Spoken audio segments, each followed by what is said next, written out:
नमस्कार। मैं हूं प्रेम कुमार। प्रणाम इंडिया और जन गण मन के साझा कार्यक्रम में नीलू व्यास जी के साथ आपका स्वागत करता हूं। और नीलू व्यास जी, आपका भी बहुत बहुत आदर है, सादर है, यहाँ स्वागत है। और आप भी दर्शकों से रूबरू होइए, फिर हम बात शुरू करते हैं। बिल्कुल, नमस्कार। और 4 बजे का एक ऐसा कार्यक्रम अब हम लोगों ने शुरू किया है कि रोज़ 4 बजे आपके साथ मैं और प्रेम जी रोज़ किसी न किसी मुद्दे पर साझा होंगे। तो आज चुनाव प्रचार का आखिरी दिन है और झारखंड में जो पहले चरण का जो चुनाव है यानी कि 13 नवंबर को जो चुनाव होना है उसका प्रचार आज थम गया है। उसी तरीके से वायनाड में जहाँ प्रियंका गांधी चुनाव लड़ रही हैं अ, वहाँ का भी चुनाव प्रचार आज थम गया है। आज दोनों राहुल गांधी और प्रियंका गांधी दोनों नजर आए थे। तो प्रेम जी, आप बात को आगे बढ़ाइए और क्या लगता है आपको इन दोनों स्टेट्स में, वायनाड और झारखंड दोनों की अगर हम बात करें तो? देखिए, ये बात साफ है कि झारखंड में हेमंत सोरेन और कल्पना सोरेन, इन दोनों के जैसा चमत्कारिक नेता किसी के पास नहीं है। चाहे इंडिया गठबंधन की किसी पार्टी, किसी दल में, या फिर अपोजिशन में, एनडीए में, इतना चमत्कारी नेता कोई नहीं है। और वायनाड के संदर्भ में देखें तो वायनाड में प्रियंका गांधी को चुनौती विहीन है, उनको कोई चैलेंज देने वाला नहीं। यहाँ तक कि बीजेपी ने तो हार ही मान ली, वो उनके कोई स्टार प्रचारक गए ही नहीं चुनाव मैदान में। तो हम ये कह रहे हैं जैसे वायनाड में प्रियंका गांधी को कोई हरा नहीं सकता, और राहुल और प्रियंका दोनों मिलके आज अंतिम दिन चुनाव प्रचार कर रहे हैं, अभी भी रोड शो कर रहे हैं। तो ऐसे में यही स्थिति झारखंड में भी है। हालांकि जब झारखंड में मैं ये बात कह रहा हूं तो बहुत लोगों को ये लग सकता है कि नहीं, ओपिनियन पोल वगैरह वगैरह, मैं उस पर जाना ही नहीं चाहता, क्योंकि ओपिनियन पोल ऐसे आ रहे हैं कि झारखंड में 53% वोट एनडीए को मिलेंगे, ऐसे ओपिनियन पोल आ रहे हैं। जबकि सच्चाई ये है कि 2014 हो, 2019 हो, दोनों लोकसभा चुनाव में जितने परसेंटेज वोट एनडीए को आए थे, उससे 10 से लेकर 14% कम वोट विधानसभा चुनाव में आए। तो लोकसभा से कम वोट आते रहे हैं, तो इस चुनाव में ऐसा क्या एनडीए ने कर दिया है कि उसको उसके वोट बढ़ करके 53% हो जाएंगे। तो सच तो ये है कि चमत्कार कल्पना सोरेन के रूप में जेएमएम को मिला है। इन्होंने एक बड़ा फर्क लाया है। पूरे झारखंड के लगभग 40 के आसपास सीटों पर तो महिला वोटर ज्यादा है। आप ये समझिए, महिला वोटर ज्यादा है। तो महिलाओं के बीच कल्पना सोरेन इतनी पॉपुलर है, और पुरुषों में भी समान रूप से पॉपुलर है, क्योंकि वो हर मुद्दे का जवाब देना कल्पना सोरेन को आता है। उन्होंने दिखलाया है। घुसपैठिया ले लीजिए, लोक कल्याणकारी योजनाओं की बात कर लीजिए, 1,36,00,000 झारखंड का केंद्र सरकार नहीं दे रही है, ये बात तो जन जन के मुंह में उन्होंने बिठा दिया है। हेमंत सोरेन को क्यों जेल भेजा गया था, इस राज्य पर क्यों एनडीए को कब्जा चाहिए, क्यों अडानी की नजर लगी हुई है यहाँ की जमीन पर। छत्तीसगढ़ के हंसराज वो अरण्य जो है, वहां जैसा हालत क्या झारखंड का भी होगा। झारखंड में राशन कार्ड एनडीए सरकार में 14 लाख लोगों के खत्म कर दिए गए, और 20 लाख लोगों के हेमंत सरकार में दिए गए। ये सारी वो बातें हैं जिसको कल्पना सोरेन और हेमंत सोरेन साझा तौर पर जनता के बीच ले जाने में कामयाब रहे हैं। अब बीजेपी भी बोल रही है कि हम सिलेंडर देंगे सस्ते में, तो बोल तो इंडिया गठबंधन भी रहा है, लेकिन हेमंत सोरेन और कल्पना सोरेन का पूछना होता है कि बीजेपी, जो बीजेपी शासित राज्य है, वहां क्यों नहीं सस्ते में सिलेंडर दे रही है, कि झारखंड में आके सिलेंडर सस्ता में देगी। ये बात वो सीधे पूछ रहे हैं, तो लोगों को लग रहा है कि हाँ, बात तो सही है। रोजगार देने का सवाल है, छोटा नागपुर टेनेंसी एक्ट को कैसे बचाएं, आदिवासियों की जमीन को छीनने से कैसे बचाया जाए, ये सारे सवाल हेमंत सोरेन लेकर जा रहे हैं। आरक्षण पर सवाल पूछ रहे हैं कि बीजेपी कह रही है कि हमने ओबीसी को आरक्षण दिया, लगातार झूठ भी बोल रहे हैं ना हेमंत सोरेन। ये गृह मंत्री, आपको देश के गृह मंत्री अमित शाह और नरेंद्र मोदी ये बोल रहे हैं कि हम देश को ओबीसी आरक्षण हमने दिया। इससे बड़ा झूठ और क्या हो सकता है भाई। बीपी सिंह के समय में मंडल कमीशन, उसके बाद उस मंडल कमीशन का लागू होना, ये सारी बातें सबको याद है, लेकिन ये बोल रहे हैं ओबीसी आरक्षण मैंने दिया। इससे बड़ा झूठ नहीं हो सकता। तो इसको कल्पना सोरेन झारखंड के संदर्भ में समझा रही है कि देखिए, जब बिहार बंटा था तो उस समय 27% आरक्षण ओबीसी को था, लेकिन जब झारखंड बना तो बीजेपी की सरकार ने उसको घटा के 14% कर दिया। तो आज बीजेपी ओबीसी आरक्षण की बात कैसे कर सकती है, ये सवाल उठाते हैं। तो कल्पना सोरेन की इस सवाल का जवाब नहीं होता बीजेपी वालों के पास। इतने सारे मुद्दे लेकर कल्पना सोरेन मैदान में है, कैसे बीजेपी जवाब नहीं दे पा रही है, अब झूठ बोल रही है। और आप देखेंगे कि कैसे कल्पना चंपई सोरेन का अपमान भी कर रही है बीजेपी। तो मैं आपके पास आता हूं, इस संदर्भ में हम झारखंड के चुनाव को देखना चाह रहे हैं, वायनाड के चुनाव को देखना चाह रहे हैं कि यहाँ पर चुनौती है ही नहीं। इंडिया गठबंधन और उधर वायनाड में प्रियंका गांधी दोनों अनपैरेलल हैं, उनके सामने कोई चैलेंज नहीं है, ये बात हम कहना चाह रहे हैं। आपको क्या लगता है? नहीं, आप सही कह रहे हैं कि चुनौती नहीं है, लेकिन यहाँ पर एक बात जो मुझे लगता है प्रेम जी और भी ज्यादा रेखांकित करने की जरूरत है कि जब मोदी जी की जब जीत हुई थी तीसरे कार्यकाल की, जब उन्होंने विक्ट्री स्पीच दी थी पार्टी हेडक्वार्टर्स से, तो उन्होंने कहा कि हम अपने तीसरे कार्यकाल में 3 गुना ज्यादा गति से काम करेंगे।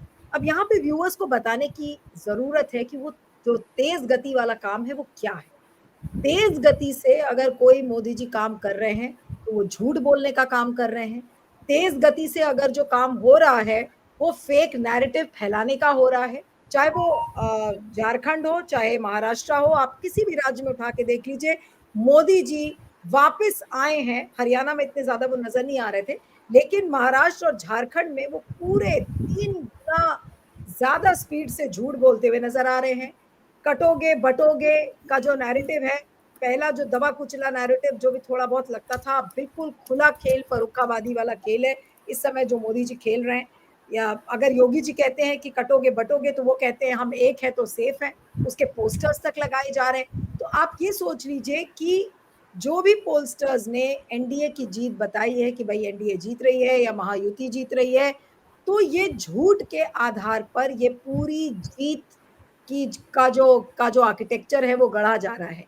और उसके साथ एक चीज और है कि उनको ये विश्वास है कि चुनाव आयोग उनके साथ है, गुंडागर्दी भी उनके साथ है कि जहां जरूरत पड़ेगी वहां हम गुंडों का भी इस्तेमाल करेंगे। आपने संजय राउत को देखा ही था, उन्होंने क्या बोला था महाराष्ट्र में कि भाई 60 से 70 ऐसी सीटें हैं जहां पर गुंडों के बल पर बीजेपी जीत रही है। तो अब ये भी चीज बिल्कुल साफ नजर आने लगी है कि चुनाव में गुंडों का इस्तेमाल होगा, पैसे का इस्तेमाल होगा, शराब का इस्तेमाल तो होता ही है, वो तो हमें बोलना ही नहीं चाहिए, इट्स अ गिवन। तो झूठ जिस खुले तरीके से बोला जा रहा है और वो भी प्रधानमंत्री द्वारा जिस तरीके से झूठ को बोला जा रहा है, तो ये चीज यहाँ पर रेखांकित करने की जरूरत है कि पोलस्टर्स को उससे भी बहुत ज्यादा कॉन्फिडेंस मिल रहा है कि भाई जीत तो हम बीजेपी की बता दे, जीत हम एनडीए की बता दे, क्योंकि सारे इंस्टीट्यूशन तो इनके साथ ही हैं। जब संस्थान इनके साथ है, पूरा नैरेटिव इनके साथ है, गोदी मीडिया इनके साथ है, तो हम कम क्यों बताएं। उनको भी अपनी दुकान चलानी है और उन्होंने ये बता दिया। लेकिन ग्राउंड पर चीजें बिल्कुल अलग है। ग्राउंड पर जो आपने समझाया, और ये बात बिल्कुल सही है कि वायनाड में कोई चुनौती नहीं है प्रियंका गांधी के लिए, और बहुत ही स्मूथ उनकी विक्ट्री होने वाली है। वो आराम से पार्लियामेंट के अंदर आएंगी। मैं तो वेट कर रही हूँ उस दिन का कि जब मोदी जी और प्रियंका गांधी आमने सामने पड़ेंगे संसद में, या फिर उनकी जो स्पीच होगी उसमें प्रियंका गांधी क्या कहेंगी। और झारखंड में भी जिस तरीके से इंडिया अलायंस ने अपना कैंपेन किया है, चाहे वो हेमंत सोरेन हो, चाहे कल्पना सोरेन हो, या फिर कांग्रेस ही क्यों ना हो, कांग्रेस के भी कैंपेन्स आप उठाकर देख लीजिए, तो उन्होंने केवल बीजेपी के झूठ को पर्दाफाश करने की मुहिम वहां पर छेड़ रखी है। यानी कि एक तरफ से प्रधानमंत्री और बीजेपी के नेता झूठ बोलते हैं और दूसरी तरफ से उस झूठ को बेनकाब किया जा रहा है। चाहे वो हेमंत सोरेन हो चाहे कल्पना सोरेन हो, वो बीजेपी के एक-एक झूठ को एक-एक झूठ का पर्दाफाश करते हुए नजर आ रहे हैं। अब जैसे कल ही था, मैंने इमरान प्रतापगढ़ी का एक वीडियो देखा जिसमें उनके हाथ में एक मैप उन्होंने लिया हुआ था और उस मैप में झारखंड बना हुआ था, झारखंड के राज्य का वो नक्शा था और जिसमें वो बता रहे थे कि ये देखिए ये बाउंड्रीज है। अब आप ये देखिए कि ये बाउंड्रीज बॉर्डर स्टेट कहाँ से कहलाता है और इसमें कहाँ से घुसपैठिए आ रहे हैं। अब आप ही बता दीजिए कि इतना बड़ा झूठ है और अगर घुसपैठिए आ रहे तो उसको केंद्र सरकार रोकने की कोशिश क्यों नहीं कर रही है। तो झारखंड के संदर्भ में ये घुसपैठिया वाला जो नैरेटिव है ये कहीं फिट नहीं होता है और उसको लगातार इंडिया अलायंस उस पर सवाल खड़े कर रहा है। खरगे जी ने भी, मल्लिकार्जुन खरगे ने भी इसको लेकर सवाल किया था कि भाई आपकी बॉर्डर पुलिस क्या कर रही है, बीएसएफ क्या कर रहा है अगर इस तरीके से घुसपैठिए आ रहे हैं और कहाँ से आ रहे हैं झारखंड के अंदर, आप कहाँ से ये लेकर आ गए नैरेटिव। तो आज जनता को ये बताने की जरूरत है, झारखंड की खासकर, कि जब बीजेपी इस तरीके का झूठ बोलती है तो जनता को ये सवाल करना चाहिए कि भाई घुसपैठिया क्या इसके पहले कभी चुनाव का इशू था। मैं जितने झारखंड के एडिटर्स से या जो मेरे वहां पे रिपोर्टर्स हैं जिनके मैं टच में हूँ, उन सबका कहना है कि घुसपैठिया तो बहुत ही बेशर्मी वाला इशू एक तरीके से बीजेपी ने उठाकर खड़ा कर दिया है, जबकि ये इशू था ही नहीं, इसके पहले कभी कोई जिक्र हुआ ही नहीं। उसी तरीके से देखिए बीजेपी हर राज्य में करने की कोशिश करती है, कभी दिल्ली में इस इशू को उठा लेती है, कभी कहीं से उठा लेती है। तो आप ये देखिए कि पूरा नैरेटिव बीजेपी ने झूठ और केवल झूठ पर गढ़ा है। और मोदी जी बिल्कुल सही कह रहे थे कि मैं तीसरे कार्यकाल में 3 गुना गति से काम करूंगा। ये 3 गुना गति काम काज की नहीं है, ये 3 गुना गति झूठ बोलने की है, फेक नैरेटिव को फैलाने की है और ट्रोल आर्मी जिस तरीके से अपना पैर पसारने की कोशिश कर रही है। अब आप ये देखिए कि अगर हम है, एक है तो सेफ है का पोस्टर भी अगर निकल आया है तो बीजेपी अपने झूठे नैरेटिव को किस तरीके से आगे बढ़ा रही है, यहाँ पे ये समझने की जरूरत है। तो इंडिया अलायंस मुझे लगता है बहुत मजबूत पोजीशन में है। इंडिया अलायंस को अपना पूरा, जैसे कि दमखम के साथ उसने अपनी पूरा जो अपने कैंपेन में ताकत झोंकी है वो झोंका है। उनके पास बड़े लीडर्स हैं झारखंड में। मुझे नहीं लगता कि कोई भी लीडर हेमंत सोरेन और कल्पना सोरेन के स्टैचर का होगा, भले ही मोदी जी वहां पे जाकर रैली कर ले, लेकिन मोदी जी की पुकार वहां पर कोई सुनने वाला नहीं है। वहां पर ट्राइबल वोटर्स हैं, जो गरीब जनता है, वो वहां पर हेमंत सोरेन को और कल्पना सोरेन को देख रही है और वो लोग उनके लिए उम्मीद बन रहे हैं। उसी तरीके से जो कांग्रेस का कैंपेन है वहां पर इंडिया अलायंस को बड़े तरीके से देखा जा रहा है और लोग वहां पर हेमंत सोरेन को कांग्रेस का दोस्त समझते हैं। कांग्रेस के लिए भी एक अच्छी सहानुभूति है ग्राउंड लेवल पर।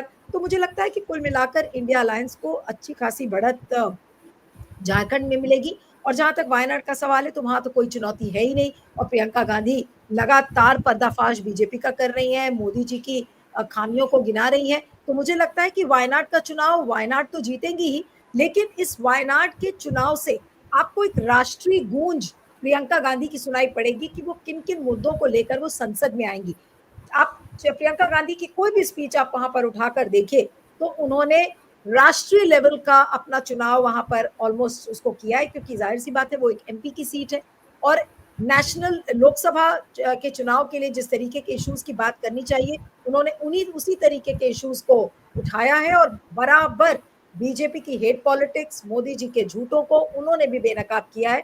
तो मुझे लगता है कि बहुत रोचक होगा प्रियंका गांधी जब संसद में आएंगी और दोनों जगह अच्छी टक्कर और अच्छी फाइट पुटअप कर रहा है। और मुझे नहीं लगता कि इंडिया अलायंस ने जो भी देखा होगा हरियाणा में जिस तरीके से कांग्रेस हारी है, तो कांग्रेस के लिए भी एक बड़ा सबक होगा कि किसी भी सूरत में झारखंड और महाराष्ट्र हाथ से नहीं निकलना चाहिए।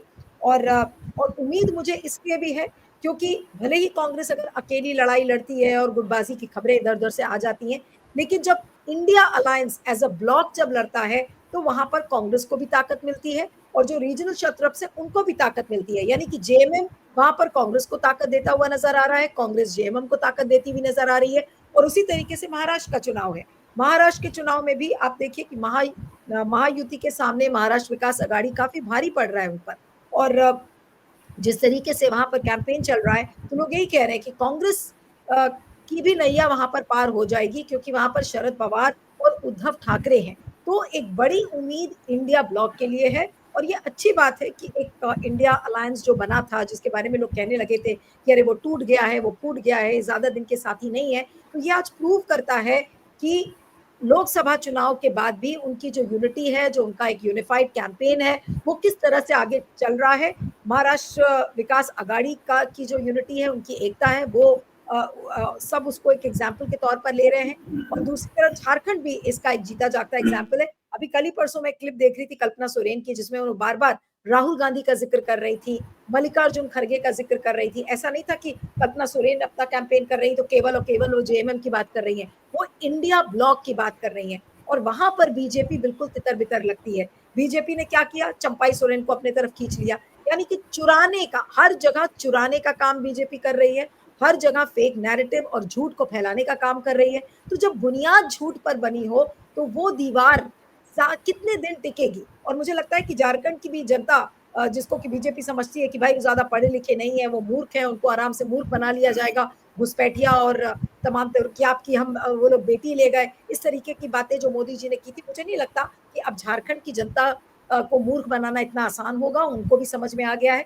10 साल का मोदी जी का कार्यकाल उन्होंने देखा है और उनको भी बीजेपी की असलियत समझ में आ रही है। और मुझे नहीं लगता कि कोई भी व्यक्ति कितना भी कम पढ़ा लिखा क्यों ना हो, उसको नफरत का एजेंडा और इस तरीके का हेट एजेंडा किसी को नहीं पसंद है, क्योंकि सबको ये समझना है कि उनके बच्चे जब बड़े होंगे तो वो किस तरीके के समाज में आगे बढ़ेंगे। तो ये चीजें गरीब जनता को भी समझ में आ रही है और उनको भी लगता है कि भाई उनके पास न रोटी आई है, ना उनके पास रोजगार आया है, बस उनको ये बताया गया कि भाई हमने आपके लिए ये कर दिया, हमने वो कर दिया। तो लोग समझ रहे हैं कि मुझे लगता है इंडिया अलायंस ही उनकी एक नई उम्मीद है। और दोनों राज्यों में, चाहे वो महाराष्ट्र हो चाहे झारखंड हो, मुझे लगता है इंडिया अलायंस को काफी सफलता मिलेगी। और वायनाड में प्रियंका गांधी जिस तरीके का चुनाव लड़ रही हैं, तो ये अब मोदी जी के पसीने इससे जरूर छूटेंगे। अभी तक राहुल गांधी से ही वो परेशान रहते थे, अब जब दोनों भाई बहन संसद में आ जाएंगे तो मोदी जी किस तरीके से उनका सामना करेंगे मुझे पता नहीं है। और मोदी जी क्योंकि प्रियंका गांधी महिला है, तो उनके लिए ना बीजेपी के लोग कुछ इस तरीके की उल्टी सीधी टिप्पणी कर पाएंगे, क्योंकि वो उनके लिए उल्टी पड़ सकती है। तो प्रियंका गांधी का संसद के अंदर आना राहुल गांधी को तो मजबूती देगा, कांग्रेस को मजबूती देगा, लेकिन बीजेपी की हालत कितनी उससे खराब होगी और मोदी जी किस तरह से सामना करेंगे दोनों भाई बहन का, ये देखने वाला एक विजुअल होगा अपने आप में। जी प्रेम जी। जी देखिए, पहले चरण में जो झारखंड में चुनाव होना है वो 43 सीट्स पर होना है और उसमें वो 14 सीटें बहुत महत्वपूर्ण हैं जो कोल्हान में आती हैं। इन 14 सीट में बीजेपी के पास आज एक भी सीट नहीं है। एक सीट जो सरयू राय जीते थे, आज जेडीयू से चुनाव लड़ रहे हैं, तो आप मान लीजिए कि एनडीए के पास है। बीजेपी के पास, चूंकि वो बीजेपी के खिलाफ चुनाव लड़कर जीते थे, इसलिए हम कहते हैं कि बीजेपी के पास एक भी सीट नहीं है। अब वो चूंकि जेडीयू में आ गए सरयू राय और चुनाव लड़ रहे हैं, तो अब टेक्निकली कह सकते हैं कि एनडीए के पास एक सीट है। मीडिया क्या कह रहा है कि चंपई सोरेन को चूंकि बीजेपी ने अपने पास बुला लिया है, तो चंपई सोरेन के दम पर बीजेपी 5 से 6 सीट जीत सकती है। अब ये वही बात हो गई कि कहानी आप कुछ भी बना लीजिए। सच्चाई ये है कि चंपई सोरेन जेएमएम से बीजेपी में गए हैं, तो उनके साथ जेएमएम का एक आदमी भी टूटा नहीं है, एक एमएलए भी नहीं गया है, और ना तो जिला स्तर का कोई नेता गया है और ना कोई महानगर स्तर का कोई नेता गया है। दूसरी तरफ जो वहां जेएमएम में का जहां प्रभाव है, जहां चंपई सोरेन का प्रभाव है सरायकेला खरसवा के इलाके में, वहां जेएमएम चंपई सोरेन ही जेएमएम का पर्याय रहे थे, वही इकलौता छत्रप रहे। अब जेएमएम के खिलाफ ही बीजेपी की सियासत होती रही। जेएमएम का आप ये बात समझिए कि जेएमएम में रहते हुए चंपई सोरेन ने अपने इलाके के नॉन आदिवासियों के बीच कोई काम ही नहीं किया। वो बिहारी का काम नहीं करेंगे, ये एटीट्यूड दिखाते थे। तो आज जो बीजेपी में लोग हैं, जो है बात है कि नॉन आदिवासियों में, शहरी इलाकों में बीजेपी की पैठ भी रही है, तो वो लोग बीजेपी में आज नाराज हैं कि ये बिहारी विरोधी चंपई सोरेन, जिसके खिलाफ हम हमेशा लड़ाई लड़ते रहे, आज उनको बीजेपी का उम्मीदवार बनाकर हमारे ऊपर थोप दिया। तो हालात क्या है?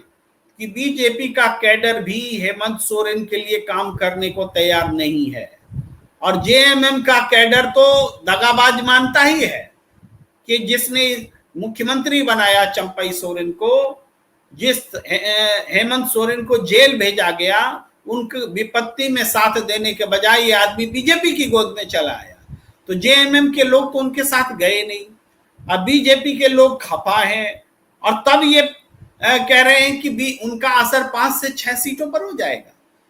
जिस सीट पर चंपई सोरेन खड़े हैं, वहां से जो बीजेपी के पिछले 10 साल से मेहनत कर रहे थे गणेश महाली, वो गुस्से में नाराज होकर के उन्होंने इस्तीफा दे दिया और वो जेएमएम में चले गए, और वो जेएमएम से मैदान में है। अब आप समझिए क्या हालात है, खेल खिलाड़ी बदल गया है, बाकी खेल पुराना है। आप समझ लीजिए कि जेएमएम और बीजेपी के प्रत्याशी केवल बदले। अब चंपई सोरेन के बेटा के पुत्र जो हैं बाबूलाल सोरेन, घाटशिला से उम्मीदवार है। घाटशिला में जो बीजेपी का उम्मीदवार होता था वो बीजेपी छोड़ के जेएमएम में चला आया, क्योंकि हम चंपई सोरेन का बेटा को नहीं बर्दाश्त करेंगे। हर जगह बगावत है, यहां तक कि जो घाटशिला में अमित शाह रैली कर रहे थे तो वहां उन्होंने बोला, बाबूलाल आगे आओ, दिनेश आनंद आगे आओ, चंपई आगे आओ। अब चंपई तो चौंक गए, वो बैठे रह गए, उनको लगा कि कोई और कुछ बोल रहे होंगे, वो सकपका गए कि चंपई आगे आओ। ऐसा तो बोलने की झारखंड में किसी को हिम्मत ही नहीं, कई कारणों से।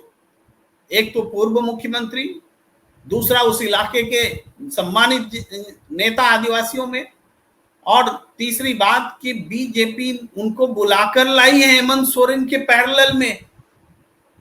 तो अमित शाह जो उम्र में भी छोटे हैं, उन्होंने चंपई आगे आओ बोल दिया।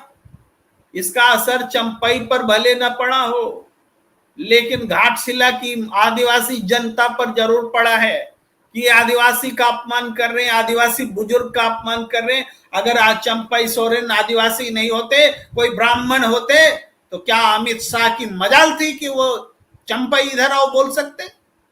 आप समझिए जरा इस बात को। ये सेंटिमेंट है, और इस सेंटिमेंट के रहते वो घाटशिला चुनाव जीत जाएंगे या चंपई सोरेन का बेटा चुनाव जीत जाएगा? बिल्कुल नहीं। ये 5-6 सीट बोल रहे हैं चंपई के कारण जीतेंगे, हम कह रहे हैं चंपई अपना और बेटा दोनों में कोई सीट वो जीतने नहीं जा रहे हैं, दोनों सीट हार रहे हैं। और बाकी सीट क्या जिताएंगे? ये प्रभाव ही नहीं। जहां भाई अर्जुन मुंडा की पत्नी मीरा मुंडा खड़ी है, पोटका से खड़ी है, वहां भी बगावत हुई, कुछ लोग को मना भी लिया गया, वो मान भी गए, लेकिन दिखावे को मान गए, अंदर से काम नहीं कर रहे वो बीजेपी के लिए, उल्टा काम कर रहे हैं। चूंकि उस इलाके में न अर्जुन मुंडा कभी गए और न उनकी पत्नी कभी गई, जाने वाली जो मेनका सरदार और दूसरे नेता रहे वो लोग को टिकट नहीं मिला, तो अर्जुन मुंडा की पत्नी मीरा मुंडा भी उस पोटका चुनाव विधानसभा से चुनाव जीतेंगी, इसके कोई आसार नहीं है। आदिवासी नेताओं का ये हाल हम बता रहे हैं। जमशेदपुर ईस्ट ले लीजिए, वेस्ट ले लीजिए। जमशेदपुर ईस्ट में रघुवर दास की बहू खड़ी है, रघुवर दास की बहू के खिलाफ में डॉक्टर अजय कुमार कांग्रेस से खड़े हैं, और वहां बीजेपी के जो वो लोग जो रघुवर दास के परिवारवाद के खिलाफ हैं, उन लोगों ने क्या किया है कि वहां एक उम्मीदवार खड़ा कर दिया है, राजपूत उम्मीदवार, और वो राजपूत वोट को समेट रहे हैं बीजेपी में जाने देने से रोकने के लिए। यानी बीजेपी के लोग ही बीजेपी को हरा रहे हैं, और डॉक्टर अजय कुमार की अपनी अलग छवि है। तो इस कारण से जमशेदपुर ईस्ट भी रघुवर दास जहां हारे थे, उनकी बहू की का भी जीतना मुश्किल लग रहा है। जमशेदपुर पश्चिम, जहां जायंट किलर सरयू राय ने रघुवर दास को पूर्वी में हराया था, अब सीट बदल के जमशेदपुर पश्चिम चले गए। वहां पर कांग्रेस के बन्ना गुप्ता स्वास्थ्य मंत्री हैं, वो खड़े हैं, और बन्ना गुप्ता को हराना वहां आसान नहीं है आज की तारीख में। तो हम तो सीट दर सीट स्थिति देख रहे हैं, इसके बावजूद ये कह रहे हैं कि 14 में से 5-6 सीटें एनडीए को मिल रहा है क्योंकि चंपई सोरेन चले गए। इससे बड़ा झूठ, इससे बड़ा झूठा आकलन और कुछ हो ही नहीं सकता। तो नहीं, आप ठीक कह रहे हैं। झारखंड के हैं जी। नहीं नहीं, आप बिल्कुल ठीक कह रहे हैं। और एक चीज जो कि मीडिया में नहीं आती है कि जो रीजनल यूनिट्स हैं बीजेपी की, मैंने तो नहीं देखा किसी गोदी मीडिया को ये कवर करते हुए कि उनका आपसी तालमेल है ही नहीं। अभी यही अगर आपसी तालमेल की खबरें छुटपुट आई होती इंडिया अलायंस की तरफ से या कांग्रेस के अंदर, तो वो तो तुरंत रिपोर्ट हो जाती हैं। अभी हरियाणा की जो भी आपसी अनबन थी, वो कितना ज्यादा गोदी मीडिया ने रिपोर्ट किया।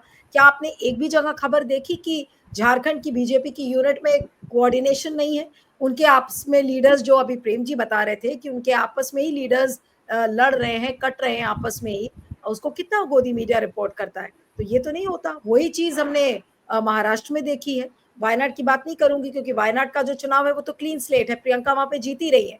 लेकिन एक कंपैरिजन मैं आपको बता रही हूँ कि झारखंड में भी आपस में ही जो बीजेपी के लीडर्स अपने आप में लड़ रहे हैं, उनका कैंपेन में कोई तालमेल नहीं है।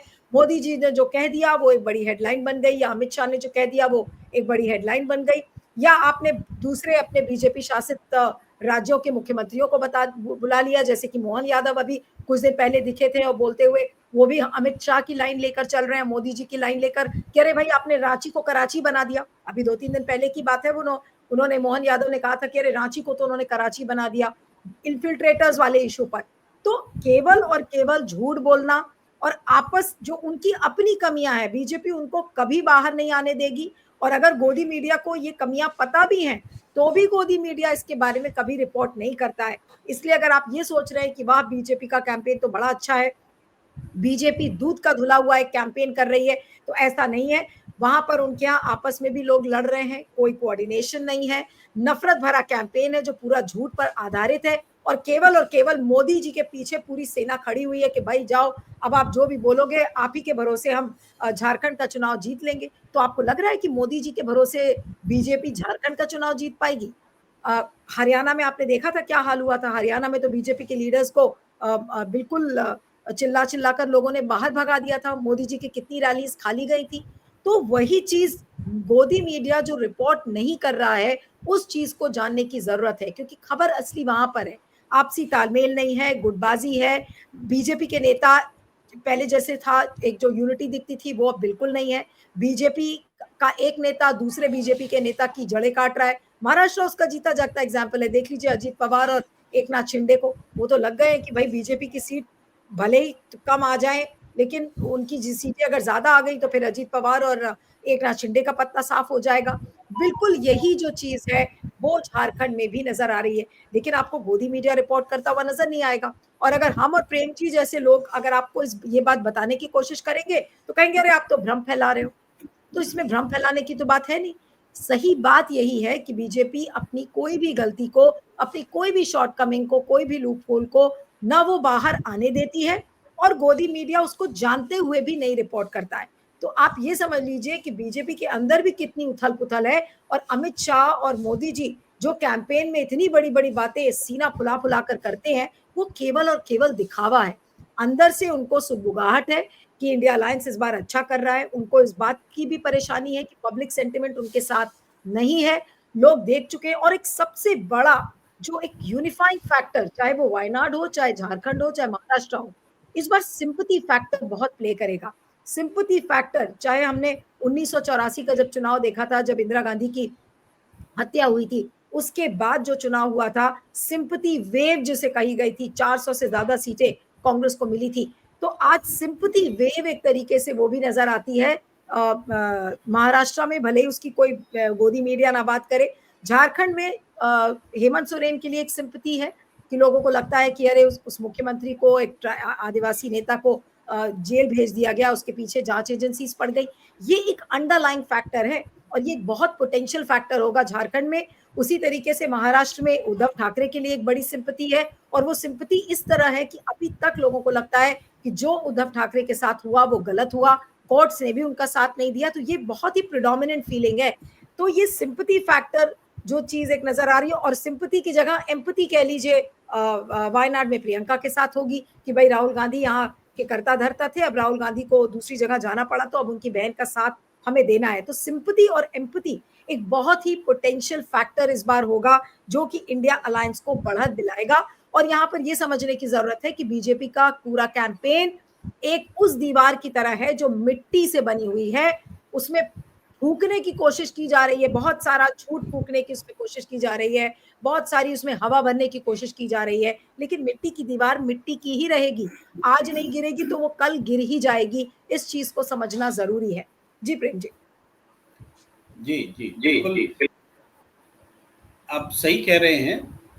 और ये जो हम चर्चा कर रहे हैं उसमें हम एक फिगर भी आपको दिखाना चाहते हैं। थोड़ा सा वक्त हमें लग रहा है, मैं वो फिगर दिखाना चाहता हूँ। जरा सा वेट करिए। मैं एक महत्वपूर्ण कि 2019 के लोकसभा चुनाव में किसको कितना परसेंट वोट मिला था इलाका के हिसाब से, एक तस्वीर आपके मन में क्लिक होगी, सामने आएगी, इसलिए वो हम दिखा रहे हैं। ये तस्वीर जो है आप देखिए, गौर से देखिए, इसमें क्या इम्पोर्टेंट है वो ये है कि क्लोज फाइट वाली जो 40 सीटें हैं बीजेपी और जेएमएम कांग्रेस के बीच, उनमें अगर आप देखें वोट परसेंटेज का तस्वीर बहुत साफ होती है। तो संथाल परगना में 18 सीट है, बीजेपी को 36% मिली थी पिछले बार 2019 के चुनाव में, विधानसभा चुनाव में, और जेएमएम को 4% की लीड मिली थी संथाल परगना में। उसी तरह से उत्तर छोटा नागपुर में 25 सीटें हैं, 32% यहाँ पर बीजेपी को ज्यादा वोट मिले थे और जेएमएम को 1% कम मिला था। एकदम नॉर्थ छोटा नागपुर की सीटें हैं, यहाँ पर बहुत बीजेपी को एज है। साउथ छोटा नागपुर में 15 सीट्स हैं, वहां बीजेपी को 37% और जेएमएम को या अलायंस को, जेएमएम कांग्रेस को 38% वोट मिले थे। कोल्हान में बहुत बड़ा फर्क था, सिर्फ 29% बीजेपी को और कांग्रेस जेएमएम को 49%।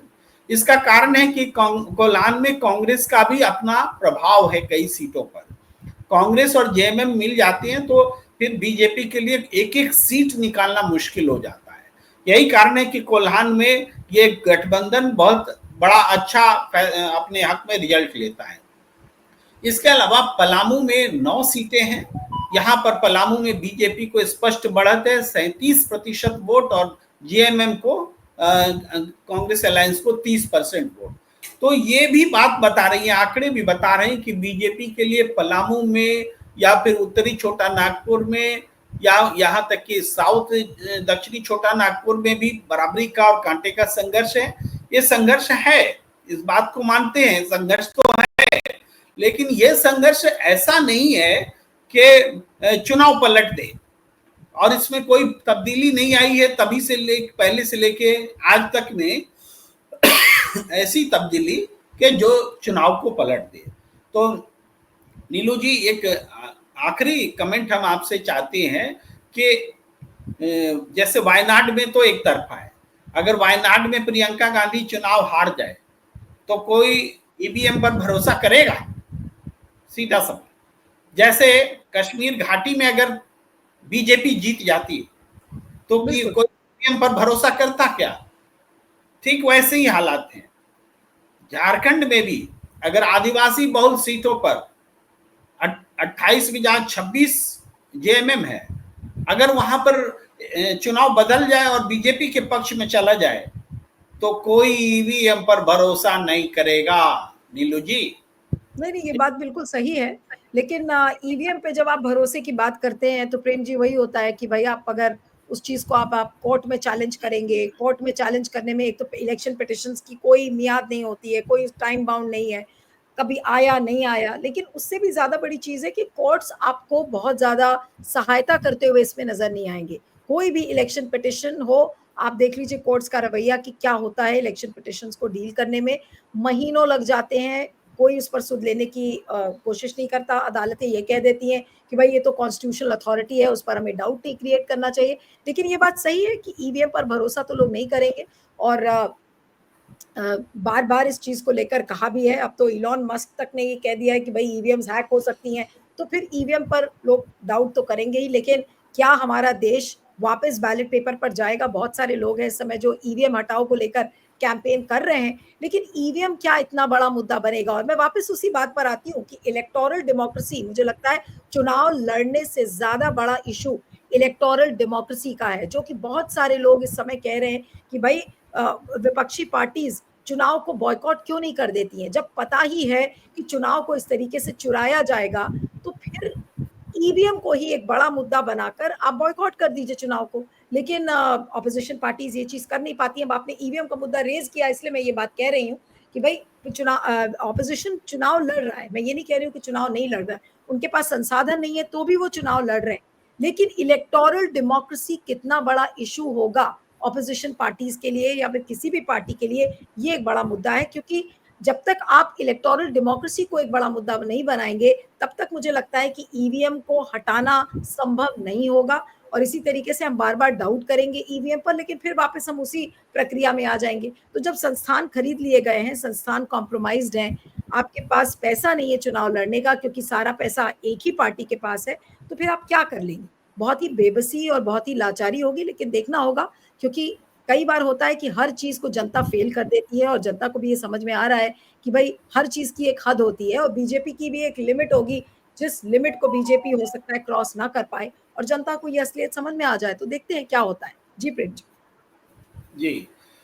बिल्कुल आप सही बात कर रही हैं। अब तो चुनाव प्रचार बस खत्म होने वाला है, 5 बजे के बाद चुनाव प्रचार खत्म हो जाएगा और अंतिम दम जो लगाना होता है प्रत्याशी लगा रहे हैं और 2 दिन बाद पहले चरण का मतदान भी होगा और ये चरण का मतदान झारखंड के लिए तो निर्णायक है, क्योंकि 81 में से 43 सीटों पर चुनाव हो रहे हैं, आधे से ज़्यादा सीटों पर चुनाव हो रहे हैं और इस चुनाव में अगर बीजेपी कुछ लीड पाएगी तो उसके लिए गेन होगा, अगर इंडिया गठबंधन या जेएमएम कुछ गंवाएगी तो उसके लिए नुकसान होगा, अगर इंटैक्ट बना के रखती है तो चुनाव में फिर वो निश्चित रूप से वापसी करेगी सरकार में। इस हिसाब से पहले दौर की मतगणना बहुत महत्वपूर्ण है। इसमें इंडिया गठबंधन के पास ज़्यादा सीटें हैं, तो उन सीटों को बचाने की चुनौती है और बीजेपी के लिए उन सीटों में सेंधमारी की एक मौका है। तो इसको देखते हुए देखना है आगे क्या होता है।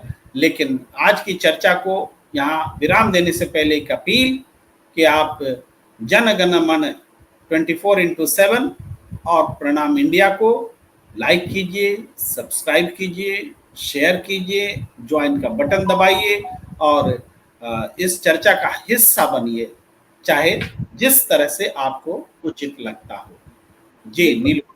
और रोज शाम 4 बजे मेरा और प्रेम जी का जो ये शो है टॉक शो, उसको ज़रूर सुनिए और हर दिन हम कोई ना कोई नए मुद्दे और जो रिलेवेंट मुद्दे हैं उन पर हम बात करेंगे, ताकि आप सोचने पर मजबूर हों कि हम जो कह रहे हैं कम से कम आप हमारी बात को सुने और समझें कि हम क्या कहने की कोशिश कर रहे हैं, क्योंकि हम यहाँ पर साथ दे रहे हैं सच्चाई का, लॉजिक का, रीजनिंग का, जो कि आज के समाज में खासकर बीजेपी के राज्य में इन चीज़ों का कोई महत्व नहीं है, क्योंकि महत्व झूठ को मिलता है। तो झूठ से ही हम लड़ रहे हैं और उसी झूठ का सामना करते-करते हम केवल सच की बात आपको समझाने की कोशिश कर रहे हैं। जी प्रेम जी, थैंक यू। आप सबका बहुत बहुत आभार, धन्यवाद।